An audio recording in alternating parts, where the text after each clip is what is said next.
You are live with Get Connected. Mike Agerbo here with John Biehler. Got a cool show today. Back to school is happening sometime, somewhere. It'll be a bit of a different season this year. I think in some jurisdictions, including here in BC, it's been delayed a few days as well. But we're going to talk about some of the back to school and back to work gear that you might want to have a look at. Everything from furniture to monitors to what kind of laptop to buy. So we've got some interesting insights on that. So if you are looking at upping your game, whether you're a student or just trying to get into the swing of things with work and working from home, definitely a great guide to listen to today. Let's talk about some of the news, John. Some really interesting stuff happening right now. A big one for me, which I think will set a precedent for a number of jurisdictions coming up here in the U.S. and Canada. Uber and Lyft have been ordered by a California judge to classify their drivers as employees. This is a big deal. This has major repercussions for the entire gig economy. Anybody that's working sort of part-time or on the side with Uber, Lyft, Uber Eats, Skip the Dishes, DoorDash, all those places could potentially be affected by this order. And, you know, it could be a big problem for these companies as well. I think so. Already Uber is saying that they would probably have to close down or suspend operations in California for several months. I think if they don't win the appeal on this one, they're going to wait for the next vote that happens. You know, they've got those weird things in the U.S. The states have the different propositions that you can vote on during elections. And so this one's called Proposition 22, which would exempt drivers for app-based transportation and delivery companies for being considered employees. I don't know how that vote would go because I think a lot of people just want cheap food delivery and cheap transportation. Well, and I think that's the problem is people want that, but they also don't want to feel like they're exploiting these workers either. I wonder what'll win out, like the humane, altruistic side, or I just want cheap. Yeah, but I mean, as we've talked about this a few times during the pandemic. It's interesting who are these drivers? I mean, my Uber Eats delivery guy typically rolls up in a Lexus. So he's having some struggles and he's paying for his car with, delivering food. And, so that humanizes it for me a lot. Like, yeah, when you think about like the pizza delivery guy, it's usually a kid with, a really beat up Toyota, and he's bringing your pizzas. But now with these services, a lot of people can do this. I don't know if you can actually make a living doing this because I don't know if you're relying on your tips, if you're getting enough. And then this proposition would basically force Uber and Lyft to give them benefits and other things. And as an employee, which, is going to hurt them quite a lot and potentially raise prices. Oh, it will raise prices. There's no question there. Making a living, it depends, I guess, where you are a driver. When I was in New York, in Manhattan, we'd taken an Uber one time last year when travel was still a thing. And the Uber driver I was talking to had 4 Ubers going. He was basically leasing cars and renting these cars out to, I guess, people that wanted to be an Uber driver but didn't have a car. And he Interesting. was taking a cut basically through renting the car to them. So how are they making a living if they're going to pay for their car as well? No, I don't know. It's kind of insane, but it'll be interesting to see how this all unfolds down in California. And, if it does go that route as far as these delivery drivers and Uber and Lyft drivers being employees, so to speak, that will have major reverberations in this industry. Mm-hmm. So we'll have to see what happens there. We're checking out news here on Get Connected today. Also, someone made a fence out of iPhones, John. What the heck is this? I thought this was great. What kind of iPhones?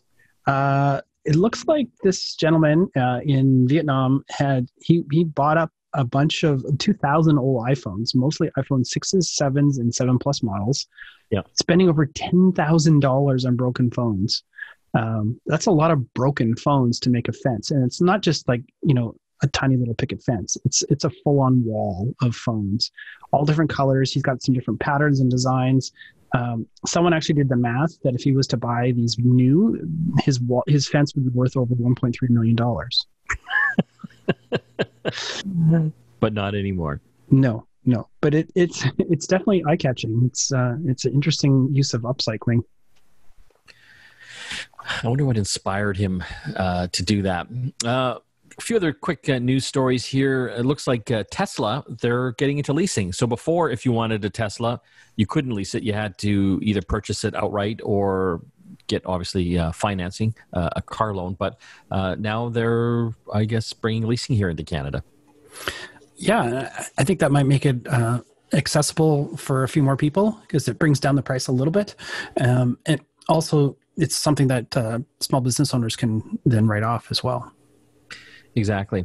Also in the news that we're covering here, Amazon, they're launching Prime Gaming in Canada. So if you're an Amazon Prime subscriber, you already get the free 2-day delivery on Prime products on Amazon.ca.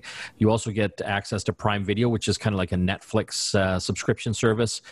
You get Amazon photo backups to back up your photo library. Forget Amazon Music. You get some access to that as well. It's actually a pretty good deal when you think about it. So now they're offering Prime Gaming, which before was Twitch Gaming, I guess. Yeah, Amazon owns Twitch, which is the streaming platform that a lot of people use to watch other people play games. And one of the nice things about this sort of cross integration with Amazon is that if you're a Prime subscriber, you get some perks. So one of the things that you get as part of this sort of rebranding of the Amazon gaming platform is you get a bunch of games for free as part of your Prime package.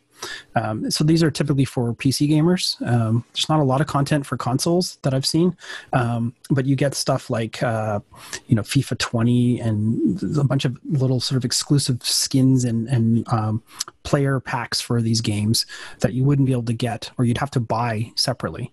So these are free add-ons, in addition to getting a bunch of hundreds of dollars in games that you can just download for free as part of this program, which is pretty cool. Not a bad deal, eh? No, I just wish I was a PC gamer. And quickly, Huawei, we're always talking about Huawei in the program here. It looks like they're running out of chips. They've been sanctioned by the U.S. government. So, U.S. companies aren't allowed to do business with Huawei when it comes to technology and software. The U.S. is pressing any foreign companies as well that rely on American technologies and software in making their products from supplying Huawei as well. And, they're one of the biggest smartphone makers in the world now. I mean, I think they've even surpassed Samsung, but they will be running out of chips to make phones very shortly. Yeah, it's really interesting that, you can run out of chips. And I also read that Qualcomm was petitioning the U.S. government to actually be the provider of those chips. Yeah. But again, that would go against those sanctions and they'd have to get an exception for that. So it's interesting that these companies, they love working with Huawei, but they're just not allowed to because of these sanctions. Well, that's going to be some major fallout there because a lot of companies do supply Huawei with all the different parts and accessories for the smartphones and different devices that they make. Okay, we're going to have to take a break. We'll be talking about back-to-school gear to look for, everything from furniture to monitors, keyboards, mice, you name it, we'll talk about it. Don't forget to hit our webpage, getconnectedmedia.com. We are giving away an awesome prize. It's a Samsung Galaxy A71 smartphone. This thing has a fantastic camera, beautiful screen, and it's so easy to enter. Just go again to getconnectedmedia.com, hit the newsletter tab, subscribe, and you are entered to win. Fun. When we come back from the break, what kind of furniture to look for your desk and workspace coming into the fall here. Back after this. You're back with Get Connected. Mike Agerbo here with John Biehler. Going to do a bit of a back to school, back to work show today. We'll be talking about the right gear to get as far as things like furniture, the tech gear, and also the accessories that you'll need as well. And yeah, a lot of kids are going back to school, but it's kind of uncertain how it's all going to unwind. Will it be full-time classes? Will it be a hybrid? I can imagine a lot of students might be doing the online learning, and a lot of parents are going to be changing the the way they work as well. So we thought we'd break out a few segments on some of the stuff to look for. This particular segment, John, I thought we'd talk about furniture and your environment. So everything from your chair, desk, to even lighting. And let's start with the chair. What kind of chairs are you recommending? Well, I think the big thing to remember is that this is, our new normal. People are sitting in front of their computer now for the entire day, especially kids. This is not something that they choose to do when it comes to school. Usually the school day is broken up by, recess and activities outside and running around and that kind of thing. But having to sit in the same chair all day doesn't work for a lot of people. And it's also the problem that a lot of adults have later on in life, where they have back problems from sitting on non-ergonomic chairs for long periods of time. I know when we started all this pandemic stuff and working from home, I was sitting on basically bar top chair at my kitchen counter. And, that's fun for, an evening with friends, but not so good for an 8-hour day in front of a computer. So you really want to find the right kind of chair that will work for the body that's going to be sitting in it. So whether that's a child-sized chair or it's an adult-sized chair, if it's for you. The big thing is that it has to be very comfortable. One of the things that you can take a look at, video game streamers, they spend, days in their chair playing video games online. And those gaming chairs are actually very comfortable to be sitting in for long periods of time.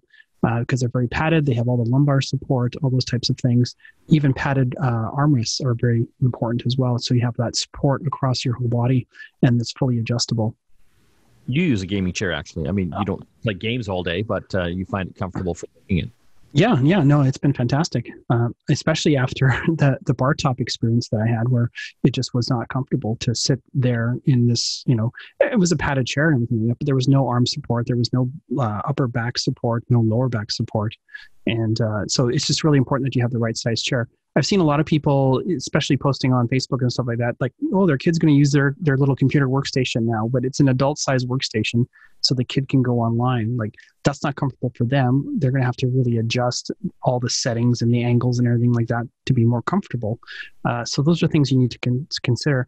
The other thing is you might want to look at other options, other than a chair. A lot of people use those big balls, those types of things, just to break up how they're sitting all day. Have you tried sitting on those balls, those inflatable balls? I did for a while, yeah, when I had a lower back problem. Yeah. It was good. It builds up your core. It sure does, yeah. And it forces you to basically sit upright, because if you slouch at all, you're going to fall off the back. Let's move over to the desks now, and that's obviously a very important piece of the equation as well. You want to have enough room on there so that they can have their laptop and maybe even a second monitor, for example. A lot of people are looking at standing desks. I know we have them at our office, and the people that use them swear by them because it just makes them comfortable, right? They can sit for a while, then they can have it go up automatically and stand as well. So they get kind of the best of both worlds. Yeah, and there's actually a lot of inexpensive options in this space now too. IKEA even has a manual hand crank standing desk that you can get for a couple $100. And these are sometimes considered to be investment pieces. Don't get the cheap $40 desk, unless you're not planning on changing anything. But chances are your kids are going to grow. You might outgrow the amount of desk space you need, especially with everyone working from home now. A big thing is having additional monitors, for example, so you have more screen real estate, so you can have your work stuff on multiple screens at the same time. So having the appropriate size desk is important, but also having options, like you said, to break up the sitting or the standing. And there's even some inexpensive options you can get that allow you to have a regular sit-down desk. And then there's a little thing you can put on that desk that your laptop or your monitor would live on, that you can actually then raise up. And then it has a little platform for you to put your mouse and keyboard, so you can actually have that at the right height as well. So, it's pretty simple, maybe common sense things for some people, but a lot of people might have blown off the fact of getting a standing desk for their house because they thought it was too expensive, because the one that they might have in the office might be a couple $1,000s because it's motorized and fancy and has a bunch of settings and stuff like that. But there are some pretty inexpensive options out there. I like those tabletop ones as well. Put onto pretty well any desk or table for that matter. And they go for a few $100s as well. Yeah, and there's some pretty inexpensive ones too. You just need to shop around. Amazon and Staples and those kind of places are really good for that. Let's move to lighting. And this is probably a much more important thing that people even realized in the past. Obviously, you have to have good lighting when you are working for extended periods of time. So a really decent desk lamp, but also you're going to be on a lot of video calls now. If students are working remotely, a lot of times they'll have Zoom or Google Hangout type calls with multiple people on them. And lighting makes a big difference. And I purchased a ring light a few months ago, and I've never looked better. I looked like hell before. And it was funny because it was one of the TV channels that I do regular segments for. I do a call in. And it was through Skype. And one of the guys, finally phoned me and said, Mike, when we see your image on the big screen TV in the office, you look like hell. You should invest in the light. So, it's funny. I've been in TV and video for, 25 years now. And I finally bit the bullet and bought one of them. And, you don't have to break the bank. I got one off of Amazon for like $50. The one I'm using right now on the video podcast version of the show was 25. It seems to really depend on how big the circle is. If it's an 8-inch ring light or 6-inch or an 18-inch is what they would use for like a photo session. But these things can be very small. You can clip them onto just about anything. But honestly, as long as you're lit, that's all, as the kids would say, is the key thing. Because a lot of times people, you and I are both kind of in our dining room, kitchen areas, and we're in the corner, underneath some really awkward lighting normally by default, but literally just putting a lamp just off screen or just off to the camera side is all it really takes, just so that people don't look into this dark cave when they're looking at you on these calls. It makes a huge difference. And you know what? You got to present your best foot forward. You want to make sure that you look good when you're in these calls, whether that's for school or for work calls. And it's dramatic. Yeah. And the other thing you could do too, even if you just have a desk lamp, is just get an LED bulb that's rated for daylight, so that you actually look like you're getting some sun, as opposed to being this pale yellow that sometimes these regular, old-fashioned incandescent light bulbs cast. We're talking all about the back-to-school gear or back-to-work gear that you should be looking at as we head on into September. It's uncertain times. Some of us have been working from home a lot. We don't know exactly how it will unwind for the students. I think there might be a hybrid approach for many school districts, going into class, but also doing some online schooling too. So that's what we're trying to go through today, just talking about some of the gear that would make your life a little bit easier for the home. When we come back, we'll talk about some of the laptops and the computer gear you should be looking at. You're listening to Get Connected here on the Chorus Radio Network. Back after this. You're back with Get Connected. Mike Agerbo here with John Biehler, talking about back-to-school gear to look at as we head into September. I know a lot of parents and just folks in general are looking to work from home more. It's kind of crazy times with COVID-19. We don't know what's in store for the fall and winter. I think we might be working even more from home than we anticipate. So we just wanted to talk about some of the things to make your home working environment the best. We talked about furniture, John. Let's talk about some of the hardware, the laptops and Chromebooks. And don't forget, we also, on our website, getconnectedmedia.com, and our YouTube channel, we've got more videos about this as well if you want a little more in depth. So, John, there's a few different routes to go with laptops. That's a starting point, I think. There's the Windows Mac debate, but there's also Chromebooks, which many schools and students use now and are pretty inexpensive. Yeah, and there's definitely a fine line between like a low-cost Chromebook and a low-end laptop. It really depends on what that particular user's needs are. If it's a student, that would probably be dictated by the school or the school district. And you need to be able to do a minimum amount of things. Like sometimes you need to install software, which could be a problem on a Chromebook if it's not available in the cloud, for example. So you need to probably look at a laptop. But even then, when you're looking at laptops, you don't necessarily want to get the $200 special from Walmart. You're only going to have more problems with that, especially as it gets used more and more.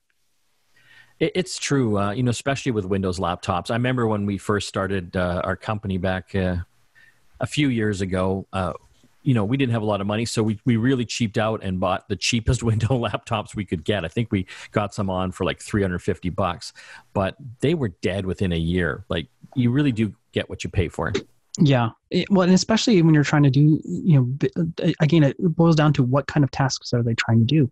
If your student is trying to learn video editing, you can't get by with the minimum Windows laptop. You need to at least something with some horsepower so that you can handle video files, for example. But if they're literally just logging into some kind of Google system, whether it's Google Education or Microsoft Teams or Zoom and those kinds of things, that's going to really dictate what your minimum specs are for those devices. But I always tell people to get as much as you can afford, not the cheapest thing out there, because you're only going to spend that money that you're saving some other way, whether it having to do forced upgrades later on, or even just troubleshooting, trying to figure out why your cheap laptop is so cheap and not delivering the goods. And slow. Yeah, I mean, and it comes down to budget too, though, John. Not everyone has thousands of dollars to spend on the latest MacBook. Yeah. Which is, ideal, but, if you don't have the money, you can't buy it. Another interesting kind of option that people may not be aware of is, especially if you have an older machine that's running Windows, there's some really great free Linux installations you can get that will basically rejuvenate that old computer. It'll get rid of the overhead that sucks up all the resources from Windows and give you just simple things like a browser, for example. If all you need to do is log into a browser to get into your school or your work stuff, and that older laptop is, dog slow, as long as it can still get on the internet, there's a good chance that you'll be able to find some Linux tools out there, and literally just Google Linux boot disk or boot CD, those types of things, and they'll be in really simple instructions on how to download a file, put it on a thumb drive, boot it up on that old computer, and it'll just scream compared to probably what it's doing under Windows. And, it really is amazing, like these Linux boot disks or USB keys that you can basically install onto your old laptop or computer. It's not that difficult, actually, to do. And you can do a surprising amount of stuff once it's installed there. It's very much like a Mac and a Windows desktop interface. You're using your mouse. Typically, they'll even come with some basic, word processing, spreadsheet, and presentation software. And like you said, web browser as well. So you're able to access the internet and things like your printers and any other network devices as well. Just for fun, I had an old netbook. John, it must be like 15 years old. And I put Linux on it, and it's actually very usable. Yeah. The other thing you can do too, and we've talked about this many times, is you can get a Raspberry Pi and just install their desktop operating system. You can get a Raspberry Pi, depending on the specs, anywhere from like $30 or $40 up to about $100 for the latest one. But it's still a really great, fully functioning PC ish running a version of Linux, basically. I actually installed. I got a Raspberry Pi 4. And I installed Raspbian, which is kind of their Linux version. And, I had an old monitor and keyboard and mouse, and it worked very well.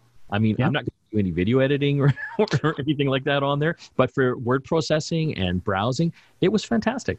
And it still runs Minecraft for all the kids. I want to play that too. Most importantly. Yeah. Okay, so there are options, right? I mean, you can turn an old laptop or computer and refresh it by putting Linux on it, and there's so many great websites for that.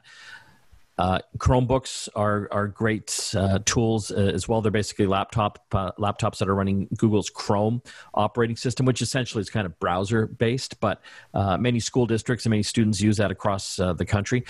So getting into the Windows and the Mac laptops, you got to start looking at things like the processing power on these things. So a lot of them are running the Intel processors, and so I don't want to get too geeky, but you should look for a minimum i5 or an Intel i7 processor in these guys to make sure that you do have enough power to get through a lot of the programs you're using. But what do you think the sweet spot as far as pricing for a Windows laptop is?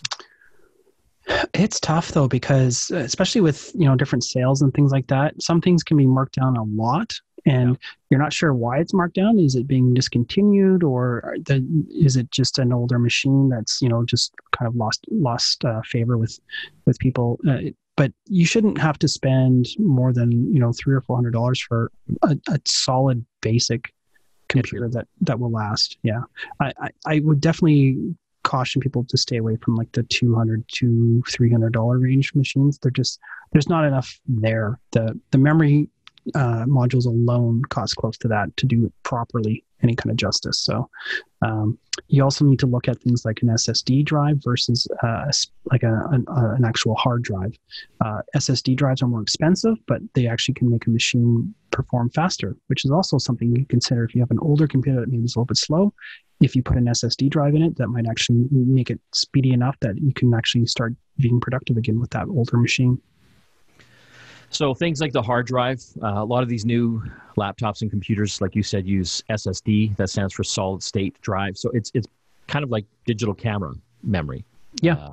So instead of spinning platters on like the old fashioned hard drives, these solid state drives use digital memory. So when it's storing data, reading and writing, so much faster than the regular old hard drives. And so most of the new ones have some type of device like that in them. We talked about RAM as well. I guess minimum 4 to 8 gigabytes of RAM in these things. I would probably say stay away from the 4 gig drive machines. That's barely enough to run Windows. Yeah. So 8 gigs would be a minimum on that. And the other thing to be careful though with these types of specs too is is it actually upgradable? Because if you buy this and it's not, if it does perform less than you're liking to and you can't return it after a little while, are you able to upgrade it? This is one of the good and the bad things about MacBooks, for example, is typically when you buy a MacBook, that's the configuration. You can't anymore change your RAM. You might be able to change or replace your hard drive, but chances are it's probably already going to be an SSD in the MacBook anyways. But some of these less expensive Windows machines, they may or may not be able to be user replaceable and upgradable. Yeah. So again, look at that processor. Intel, they make the Core i5s and i7s. You might find some cheap i3s out there. I would kind of stay away from those because you're not going to get a long life out of them. We covered some of the Windows machines. So the more powerful processor, if you've got like that solid state drive, that's going to be better for doing more things like photo, editing, graphics, and maybe even some gaming. I think you start hitting into the $700 plus when you start getting into the higher specs. But, when you're down at the computer store, London Drugs is fantastic for that, for example, Staples as well. Just talk to the sales guy there just to kind of go through that with you again. Let's talk Macs now. They are definitely more money, typically starting at about $1,000. Yeah. But, to be fair to Apple, I think a comparable Windows machine would probably be about the same price. And again, you're cheaping out on something to not be $1,000, whether it's a video card that's integrated into the processor, or you have a very small amount of RAM, or you have a non-solid state drive. And that's how they bring the price down. Or the other thing too, which can be actually pretty important, especially if you're staring at it all day, is what's the quality of the screen like? Because if the screen is horrible, you're going to hate having to look at your homework and your spreadsheets on that screen all day. Yeah. So if you do get a chance, important to head down to a store if you can, and look at that monitor, that laptop screen, to make sure that you are comfy. So the MacBook Airs, they start in the $1,000 price range, and again, the more power you want as far as the processor and RAM and storage, the price goes up from there. Yeah. But, in fairness to Apple, you get a long life out of them. I've got some in the house here that are probably 5 years old that, some of my kids are still using, and they're working great for the basics. Yeah. What do you think about using an iPad and a Bluetooth keyboard and maybe a trackpad if it's supported? I think some of the iPads, the new ones, they go for about $400. By the time you kit it out with the keyboard and everything, it's about $500-$600. Yeah.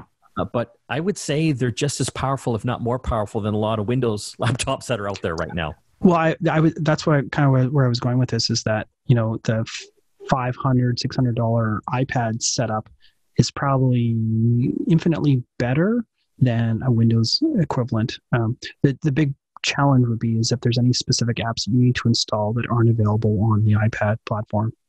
Well, exactly. But most of them are, really. Most of the apps. And, a lot of them you can do through a web browser as well, right? Yeah. But yeah, you know what? If I was going back to school, if I went into the Wayback Machine, I would look at an iPad or an iPad Pro because they're just so easy, and with the detachable keyboard, and you can get the pen as well for it. It's a pretty powerful machine and so convenient to carry around. Yeah, and especially for the price point compared to a dedicated laptop that might be a little on the lacking side at that price point.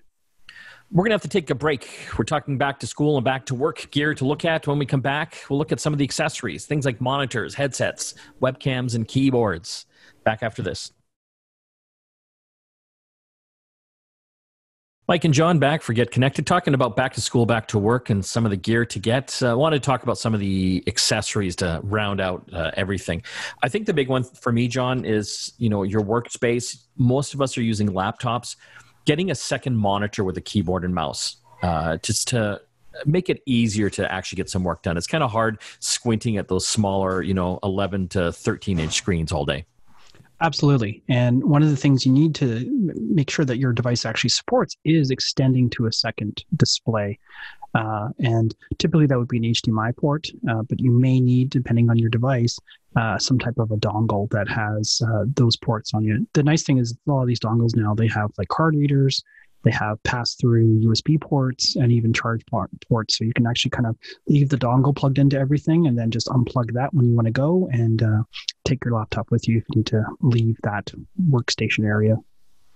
Yeah, and you know what? Like monitors, you can get a really good one for a couple $100. That's anywhere from 27 up, even up to 32 inches. I just got a new Acer one off of Amazon. I think it was $210, 32 inch. It's beautiful. And you could, in a pinch, even use a TV if you had to, just to sort of see if you're going to like it or not. The resolution won't be as nice as a dedicated monitor, and a lot of times these monitors have additional things they're meant to be looked at from a very close distance versus the TV. And often they'll also have blue light filters as well, which is something you want to be aware of so that if you're staring at this thing all day, newer monitors are actually better than the older ones just because of that filtering process that they do. We'll go into a little more depth up on our website and YouTube channel. We've done a whole back to school series if you want to get some more information on this. I mean, the mouse and keyboard comes down to personal preference. I would get something that's kind of ergonomic. And if you're going wireless, I would look at some of the newer ones out in the market today. The batteries last a million times better than some of the old ones. I was using like an old keyboard and mouse, John, on my kitchen computer. I swear to God, I was going through batteries like every few weeks, which is expensive. Yeah, I actually use a trackball, and the battery it lasts over a year, and it's fantastic. So quickly, I think another big thing now would have to be the headset. I actually had to invest in the better headset. I would really recommend it if you can find the right one and you've got the budget. I'm using a Agerbo one, a wireless headset. It just makes all the difference because then you can actually get up and move around at the same time and still keep connected. I get the moving around thing, but I also prefer the wired versions just because they tend to be a little more comfortable. You're not carrying a big battery on your head. It's one of those things that I just take it off when I leave. But sometimes you forget. So I get the freedom of the wireless if you want to be able to move around and move away from your system. A lot of the new headsets now, they actually have some really nice features. Like we wear glasses. A lot of the headsets now, they actually will have little sort of cutouts or depressions in the actual headphone cups that are on them so that you can actually wear glasses and not have like this pressure point where the headphones are pressing down on your face. So I think the bottom line, I would really invest wisely on that because that's the life we live now, the reality. So I would just make sure that you've got something like that. We're going to have to take another break. When we come back, we're going to tell you about an awesome contest we have going. We're giving away a Samsung Galaxy phone, and you'll want to hear the details on how to win. It's super easy. Back after this. You are back with Get Connected. Don't forget to hit our website, getconnectedmedia.com. We have some great contests going right now. We're giving away a Samsung Galaxy A71 smartphone. This thing is amazing. Beautiful screen, fantastic camera, worth $500 to $600. All you have to do to enter the contest is, again, go to Get Connected Media, go to the newsletter tab, subscribe, and you are entered to win. Can't get better than that. Want to throw to our sister show as well, the App Show. It's every Sunday here on CKNW 980, Sunday mornings 10 to 11. Tomorrow, we've got a great lineup. We're going to be talking about Alexa in your car. GM is building it into all their new vehicles. We'll also be chatting about monitoring your blood pressure with smartwatches. How good are they? Well, we'll give you the lowdown on that as well.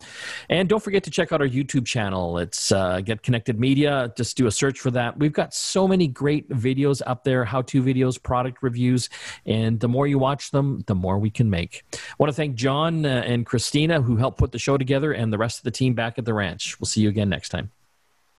Don't forget to like and subscribe to our YouTube page. And you know that little bell icon? Hit that and you'll be notified every time we post a new video. And comment. The more comments and the more likes and subscriptions we get, the more videos we can make.